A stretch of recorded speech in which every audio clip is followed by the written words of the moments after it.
KPU akhirnya menetapkan pasangan calon Ibnu Sina Arifin Nur sebagai Wali Kota dan Wakil Wali Kota Banjarmasin terpilih melalui rapat pleno beberapa waktu lalu.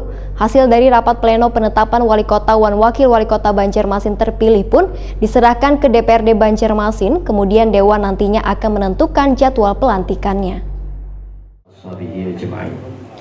Yang ulun hormati, KPU akhirnya menetapkan pasangan Ibnu Sina Arifin Nur sebagai Wali Kota dan Wakil Wali Kota Banjarmasin terpilih melalui rapat pleno beberapa waktu lalu. Penetapan ini dilakukan setelah MK menolak gugatan hasil PSU di Pilkada Banjarmasin. Hasil dari rapat pleno penetapan Wali Kota dan Wakil Wali Kota Banjarmasin terpilih pun diserahkan ke DPRD Banjarmasin. Kemudian Dewan akan menentukan jadwal pelantikannya. Wali Kota Banjarmasin terpilih Ibnu Sina Wetakuni Prima TV usai syukuran milad ke-42 pendiri Yayasan YNS Center Yuni Abdin Nur Sulaiman di Geraha YNS Center Jalan Perdagangan Komplek HKSN Permai Banjarmasin Selatan malam Rabu 8 Juni 2021 mengaku sudah melakukan komunikasi dengan PJ Gubernur Kalimantan Selatan Saprija ZA nang memberikan arahan.